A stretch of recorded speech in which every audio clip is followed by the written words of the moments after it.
پیٹ کو بھرنا اور بڑھنا بدن انسانوں کے بدن پر کپڑا لگانا میرے پاس زیادہ بہتر ہے کعبۃ اللہ پر خلاف چلانا۔ یہ اسلام کا تصور تھا، یہ اسلام کا ویژن اور مشن تھا۔ انسانیت۔ حضرت عمر رضی اللہ تعالیٰ عنہ مدینہ کی گلیوں سے گزر رہے تھے، ایک یہودی بوڑھے شخص کو دیکھا کہ وہ بھیک مانگ رہا ہے۔ حضرت عمر گئے، اس کے کاندھے پر ہاتھ رکھا، پوچھا کیوں بھیک مانگتے ہو؟ تو اس نے کہا کہ ٹیکس ادا کرنا ہے، اپنی ضروریات پوری کرنی ہے، صحت جواب دے چکی ہے، کما کر یہ ضرورتیں پوری نہیں کر سکتا تو مانگ کر کرنا۔ حضرت عمر کو بڑا افسوس ہوا، اپنے گھر لے گئے، لے جا کر جو اپنے پاس سے بن پڑتا تھا وہ دیا، اور پھر اس کے بعد ایک پرچی لکھ کے دی فائنانس منسٹری کے نام، اور کہا کہ ان کے لیے بیت المال سے باضابطہ وظیفہ جاری کیا جائے جو اس شخص کی پوری ضرورتوں کو پورا کرے۔ انہوں نے دھرم نہیں دیکھا، مذہب نہیں دیکھا، انسانیت دیکھی۔ تو یہ اسلام کا ویژن اور مشن ہے، اللہ کی عبادت اور انسانوں کی خدمت، یہ پورا کا پورا عمل صالح میں شامل ہے۔ تو اللہ نے فرمایا کہ وَمَنْ أَحْسَنُ قَوْلًا مِّمَّنْ دَعَا إِلَى اللَّهِ وَعَمِلَ صَالِحًا۔ اس سے بہتر مشن اور ویژن کس کا ہو سکتا ہے جو اللہ کی طرف لوگوں کو بلائے اور بھلا عمل کرے۔ اس کے بعد اللہ فرماتے ہیں وَقَالَ إِنَّنِي مِنَ الْمُسْلِمِينَ، اور پھر کہے کہ بے شک میں مسلمانوں میں سے ہی ہوں۔ اب میں آپ سے سوال کرنا چاہتا ہوں، ایک شخص کلمہ پڑھتا ہے، اسلام پر عمل کرتا ہے، عمل صالح کرتا ہے، اور اپنے قول اور عمل سے، اپنے کیریکٹر اور بیہیویئر سے، اپنی زبان اور اپنے کردار سے لوگوں کو اسلام کی طرف بلاتا ہے۔ کیا ایسے شخص کے لیے اب بھی ضرورت ہے کہ وہ اس بات کا اظہار کرے کہ بے شک میں مسلمان ہوں؟ یا ایسا ہی ہے ایک شخص کے پاس ایک ہندوستانی ہونے کے تمام تر ثبوت موجود ہو، پاسپورٹ ہو، آدھار ہو، اور فلاں ہو، سارے ڈاکومنٹ موجود ہو، پھر اس سے آپ پوچھیں کہ کیا تم ہندوستانی ہو، یا یہ کہو کہ میں ہندوستانی ہوں؟ یہ سوال پیدا ہونا چاہیے کہ نہیں ہونا چاہیے؟ تو اس قرآن کی آیت پر جب میں غور کرتا ہوں تو مجھے ایسا لگتا ہے کہ آج کے دور کے لیے قرآن کی آیت نازل ہوئی۔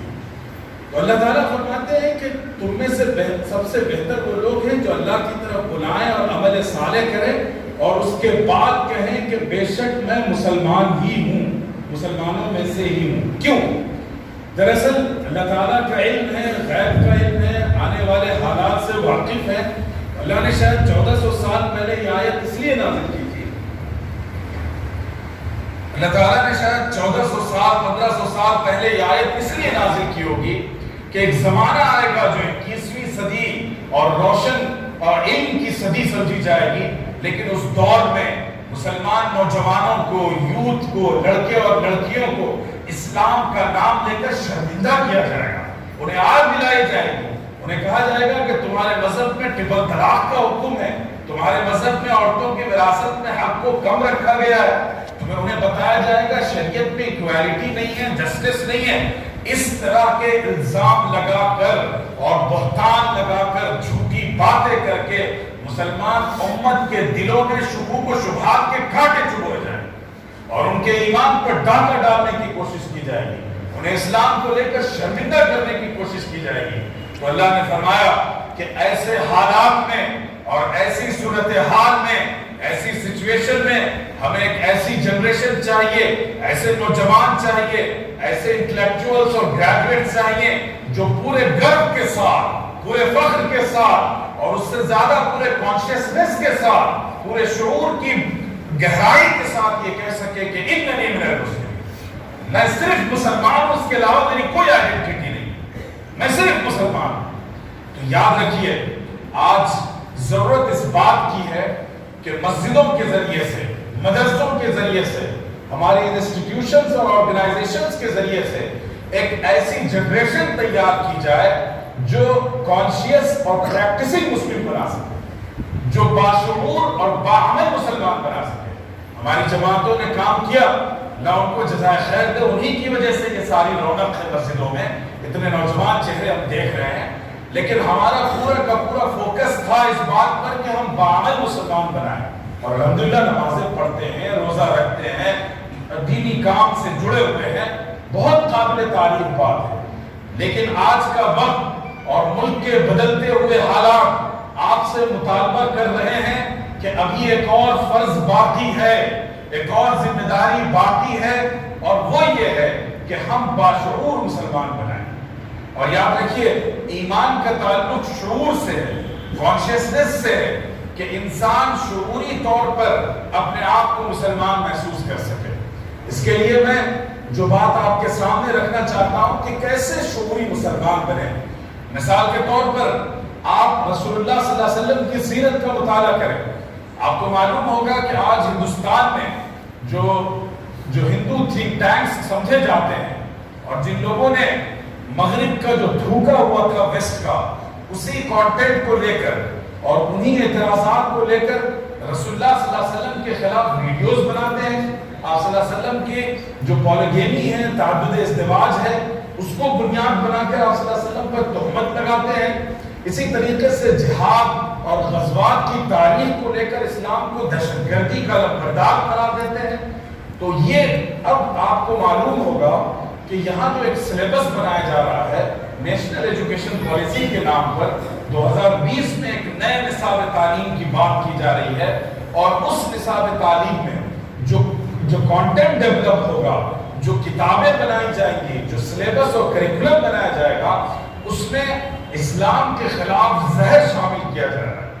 تو اب ہم اگر ان بچوں کو اسلام سے شعوری طور پر وابستہ نہیں کریں گے تو یاد رکھیے گا، خدا نخواستہ اور ہزار بار خدا نخواستہ ہماری اگلی نسلوں کو اسلام، وہ اگلی نسل اسلام کو خیر بات کہہ دے گی۔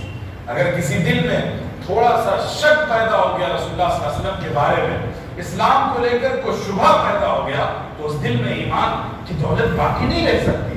حضرت ابوبکر رضی اللہ تعالیٰ عنہ کا دور آپ نے پڑھا ہوگا، کچھ وہ لوگ تھے جنہوں نے رسول اللہ صلی اللہ علیہ وسلم کے دور میں اسلام قبول کیا، تمام تر اسلامی احکامات پر وہ عمل کر رہے تھے، لیکن جب حضرت ابوبکر خلیفہ بنائے گئے تو ایک گروہ نے کہا کہ ہم نماز بھی پڑھیں گے، روزے بھی رکھیں گے، حج بھی کریں گے، زکوٰۃ بھی ادا کریں گے، لیکن زکوٰۃ ہم بیت المال میں ادا نہیں کریں گے، بلکہ انڈیویجولی ہم جسے چاہیں گے دیں گے۔ بھلا بتائیے، اتنے نماز کے پابند اور پریکٹسنگ مسلمانوں سے کیا جہاد کیا جا سکتا ہے؟ حضرت ابوبکر رضی اللہ تعالیٰ عنہ نے فرمایا کہ خدا کی قسم، اگر کوئی شخص رسول اللہ صلی اللہ علیہ وسلم کے زمانے میں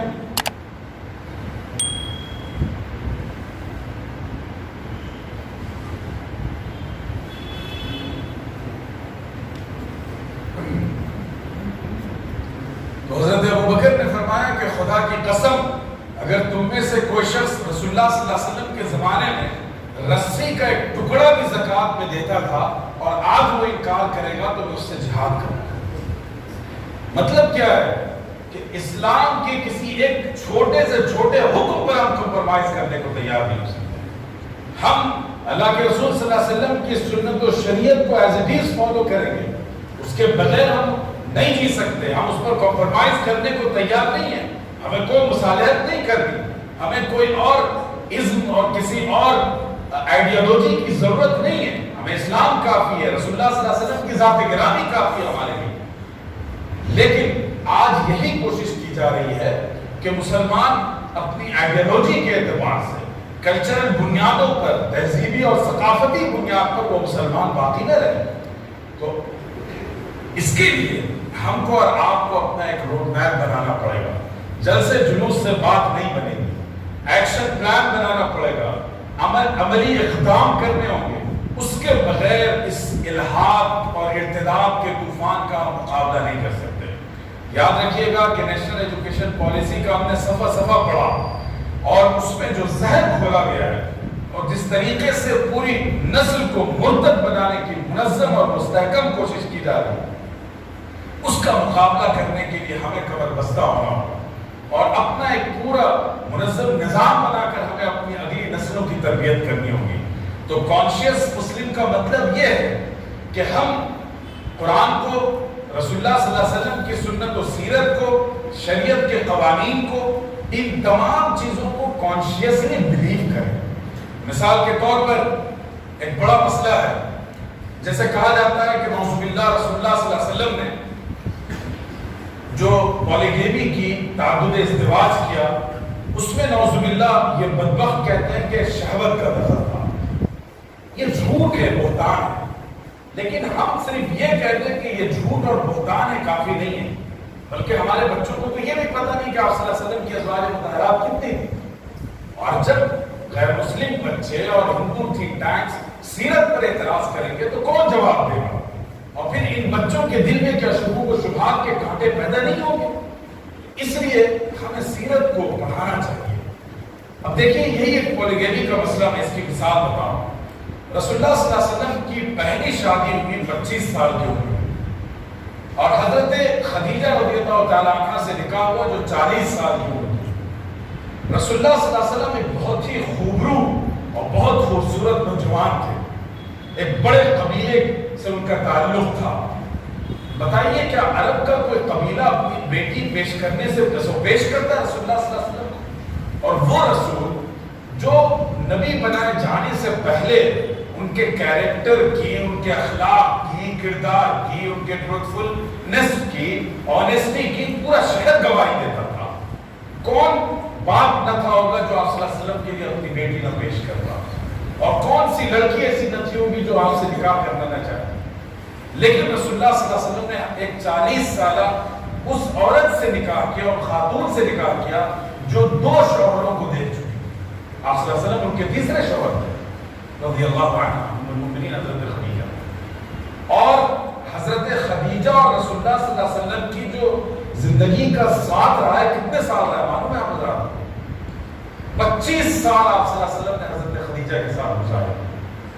25 سال کی عمر میں نکاح کیا اور 25 سال حضرت خدیجہ کے ساتھ گزارے، 50 سال کی عمر ہوئی۔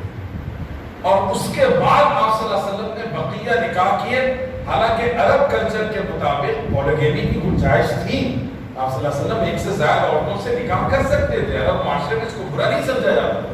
تو آپ صلی اللہ علیہ وسلم نے 50 سال کی عمر تک ایک ایسی خاتون کے ساتھ زندگی گزاری جو خود بیوہ تھی اور 2 شوہروں سے گزر کر آئی تھی۔ آپ صلی اللہ علیہ وسلم نے کوئی دوسرا نکاح نہیں کیا۔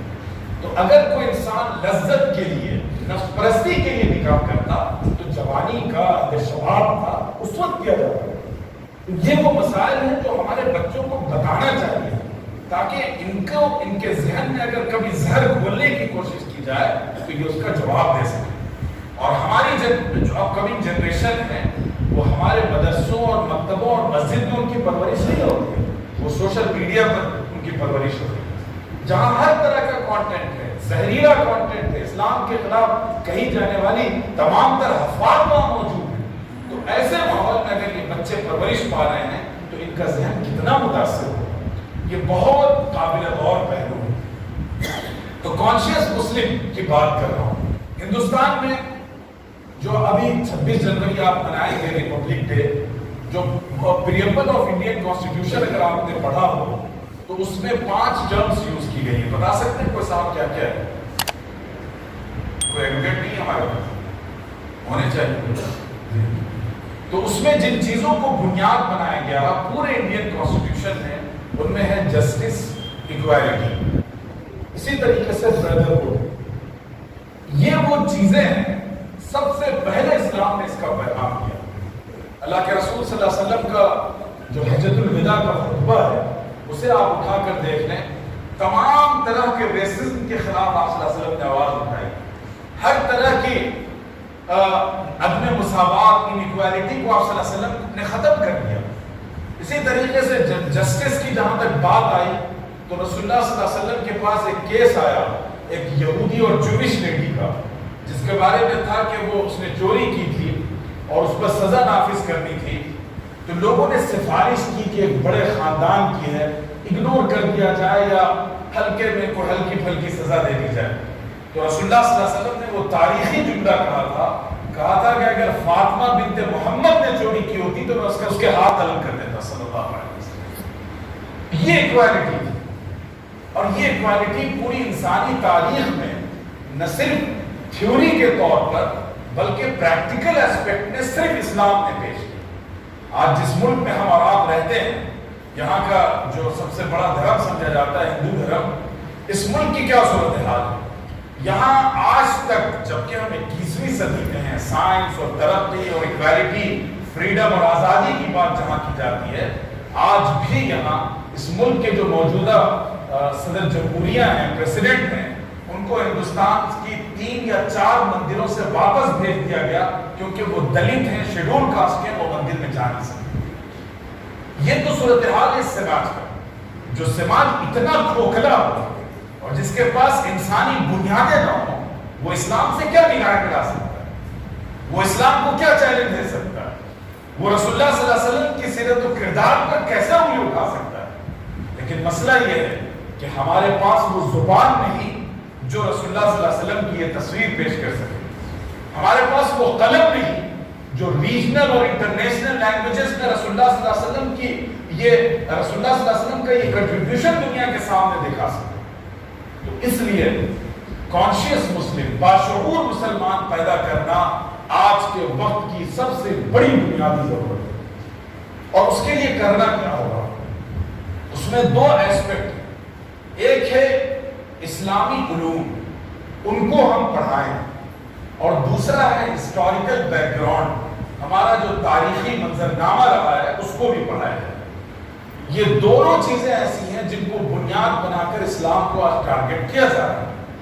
اسلامی علوم میں نہیں کہتا کہ ہر بچے کو آپ عالم دین بنا دیں، مفتی بنا دیں، محدث بنا دیں۔ اللہ کے رسول صلی اللہ علیہ وسلم کے کتنے صحابہ تھے بتائیں آپ لوگ؟ صحابہ کی تعداد کتنی تھی؟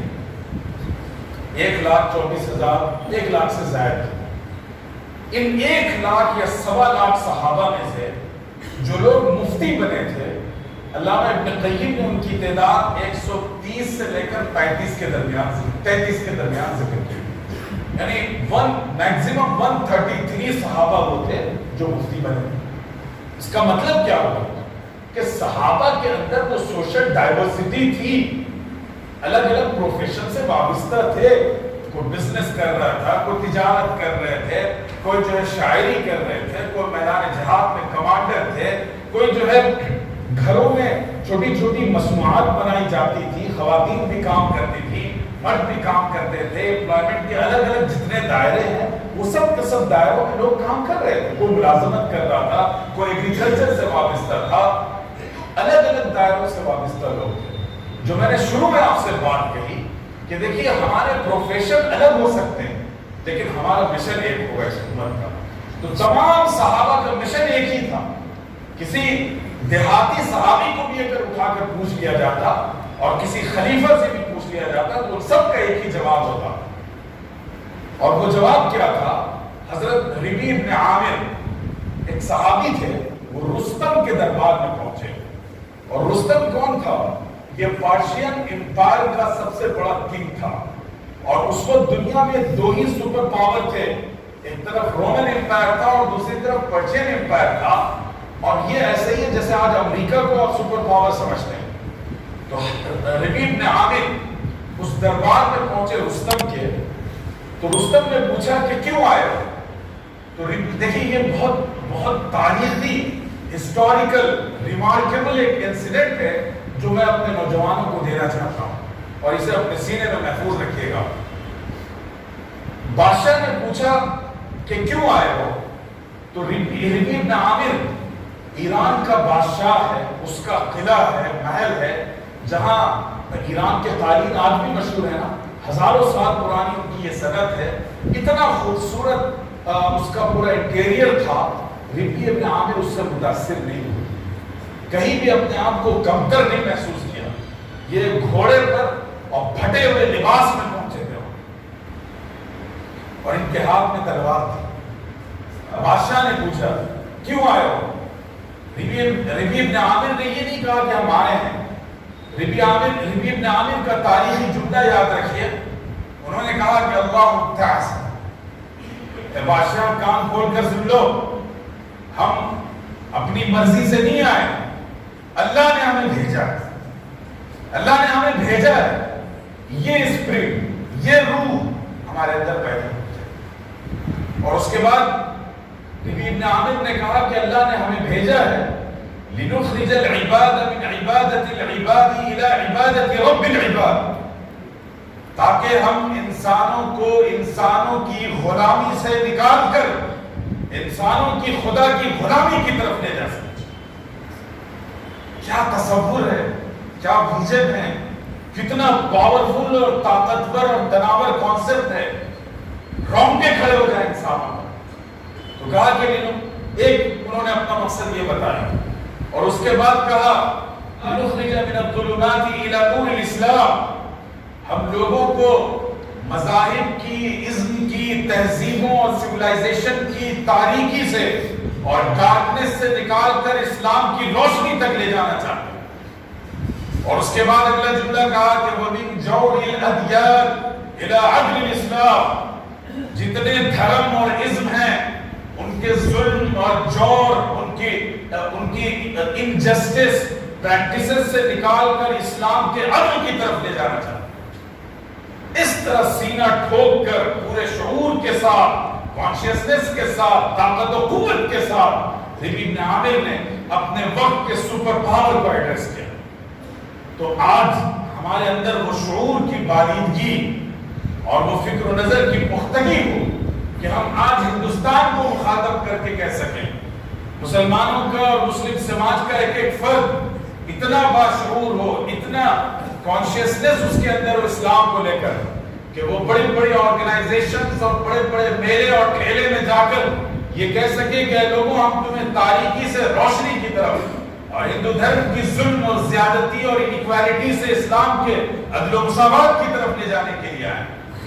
یہ طاقت پیغام کی, نظریے کی, آئیڈیالوجی کی اگر ہمارے اندر ہوگی تبھی جا کر ہم اپنے دین کے صحیح داعی, اسلام کے صحیح پریچر بن سکیں گے, اسلام کو ریپرزینٹ کر سکیں گے.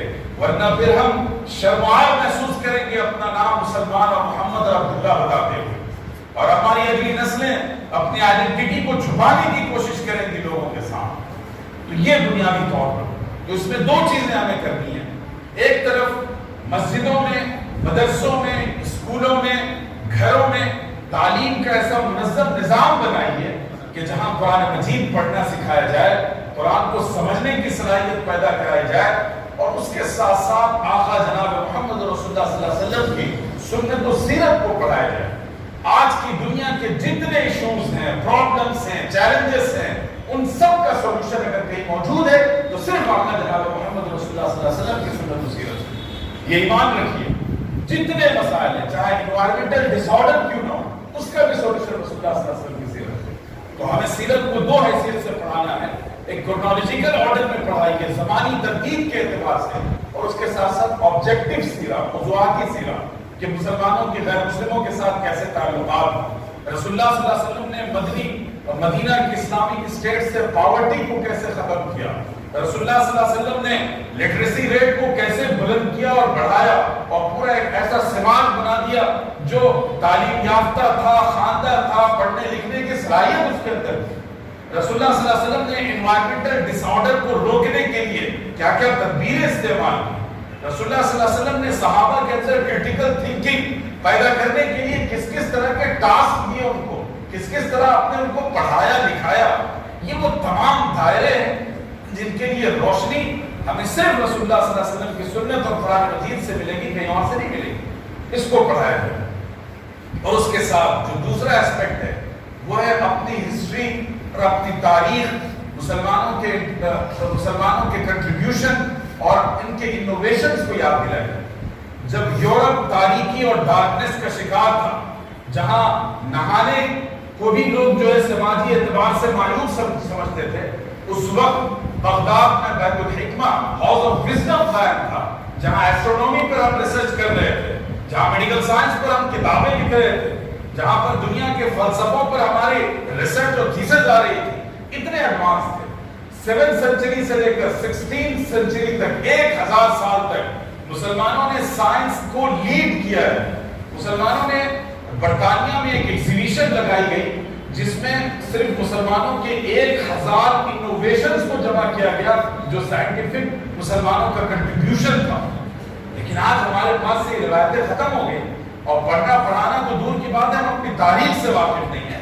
تو اس مسلمانوں کے کنٹریبیوشن کو یاد دلایا جائے، چھوٹے چھوٹے ورکشاپ کر کے، مختلف پروگرامز کر کے، ایونٹس کر کے، اور بچوں کو بتایا جائے کہ ہمارا پاسٹ کیا تھا اور ہمارا فیوچر کیا ہونا چاہیے اس کی روشنی میں۔